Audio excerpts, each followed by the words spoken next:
आणि क्रिमिनल तपास सुद्धा त्यामध्ये व्हावा। का FIR नकोय, का FIR घेतली जात नाही? अहो, सुशांत सिंगच्या बाबतीतला एक मुद्दा हा किती गरम केला होता। ठीक आहे, त्याचा तिथं मृत्यू झाला, सुसाईड केलं, जे काय झालं हे लोकांना कळावं ही सगळ्यांची इच्छा होती, आपला देशाचा नागरिक होता, पण तो महाराष्ट्राचा नव्हता। इथं महाराष्ट्राचा एवढा मोठा नेता गेला असला तरी साधी FIR होत नाही, जर त्या ठिकाणी न्याय मिळत नाही, हे योग्य नाही। त्याच्याच बरोबर रेड बर्ड नावाची एक कंपनी आहे, 2 दिवसापूर्वी झारखंडमध्ये एक ॲम्ब्युलन्सचं विमान असतं ते तिथं पडलं, दुर्दैवाने त्याच्यामध्ये 7 लोकांचा का 6 लोकांचा मृत्यू झाला। त्यांच्या परिवाराबरोबर आम्ही आहोत, आदरांजली आहे। दुसऱ्या दिवशी रेड बर्डवर कारवाई झाली, दुसऱ्या दिवशी रेड बर्डवर FIR झाली। आपल्या अजितदादांच्या बाबतीत आतापर्यंत फक्त ॲक्सिडेंट रिपोर्ट आहे, अजितदादांच्या बाबतीत इथं पोलीस प्रशासनाने आतापर्यंत FIR केली नाही। या बाबतीची आम्हा सगळ्यांना त्या ठिकाणी खंत आहे। आणि हा गुन्हा दखलपात्र आहे का? तर 100% दखलपात्र गुन्हा आहे।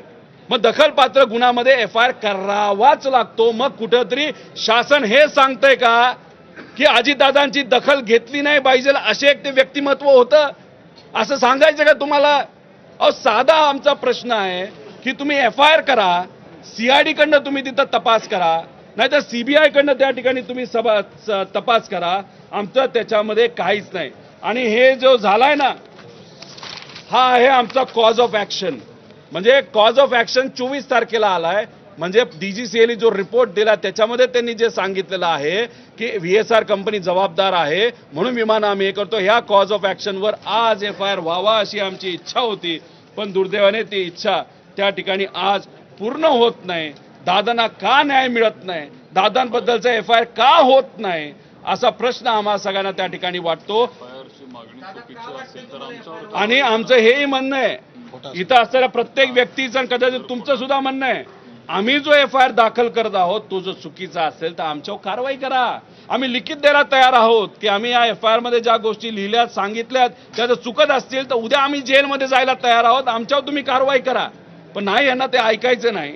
कुठेतरी कुठल्या तरी प्रकारचा प्रेशर आहे आणि कोणाला तरी वाचवण्याचा प्रयत्न इथं केला जातो। आणि अशा पद्धतीने पोलीस प्रशासन वागत असल्यामुळे हा घातपात आहे का, हा जो प्रश्न आपल्या सर्वांना आम्हाला पडलेला आहे तो कुठेतरी खरा होताना दिसतोय, असंच एवढं आमचं त्या ठिकाणी मत आहे। कबूतर चोरी गेली म्हणून गुन्हा दाखल झाला,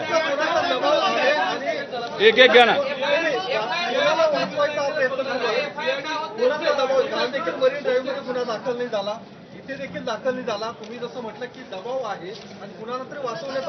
VSR कंपनी जी आहे त्याचे जे मालक आहे ते अनेक सत्तेत असणाऱ्या मोठ्या नेत्यांच्या जवळचे आहेत।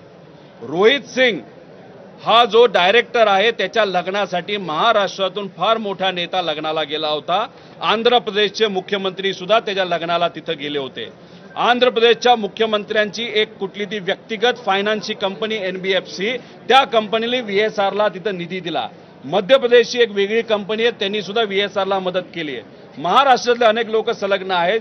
VSRला का वाचवण्याचा प्रयत्न होतो हे आम्हाला कळत आहे। दुसरं, दादांना म्हणजे ते लेअर जेट नावाचं विमान हे खराब होतं, हे तिथं DGCA आता सांगते, मग हे खराब विमान हे अजितदादांना मुद्दामून दिलं